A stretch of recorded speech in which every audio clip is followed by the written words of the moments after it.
আসসালামু আলাইকুম সুপ্রিয় দর্শক, চলে আসলাম আজ ও আগামীকাল শুক্র ও শনিবারের এই মুহূর্তে পাওয়া ঝড় বৃষ্টি, নিম্নচাপ, কালবৈশাখী ঝড়, ভারী বৃষ্টি, বজ্র বৃষ্টি ও বন্যা ও ঘূর্ণিঝড়ের আবহাওয়ার নতুন আপডেট নিয়ে। এবার মেঘ বৃষ্টির পর ঘূর্ণিঝড় নিয়ে আবহাওয়া দপ্তর থেকে ভয়ঙ্কর দুঃসংবাদ। মে মাসে বঙ্গোপসাগরে তৈরি হতে পারে নিম্নচাপ, যা রূপ নিতে পারে বিধ্বংসী ঘূর্ণিঝড়ের দিকে। আবারও সক্রিয় হয়ে উঠেছে বৃষ্টিবলয়। রাতের মধ্যে একাধিক জেলায় আছে ভারী বৃষ্টি, হতে পারে আংশিক কালবৈশাখী ঝড়। এরকম বৌরি হাওয়া চলতে পারে পুরো মে মাস জুড়ে।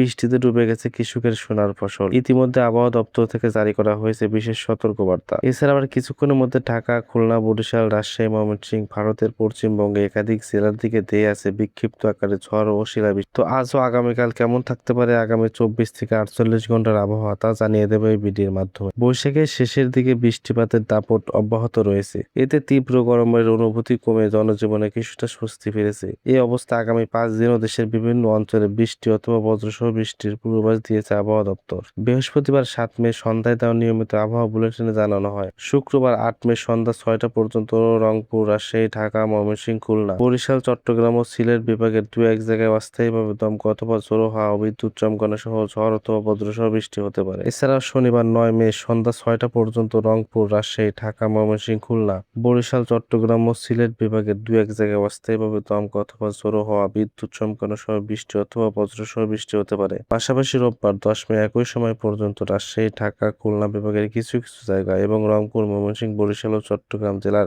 2-1 জায়গায় বৃষ্টি ও বজ্রসহ বৃষ্টি হতে পারে। এরকম ভিডিও প্রতিনিয়ত পেতে চ্যানেলটি সাবস্ক্রাইব করে পাশেই রাখুন।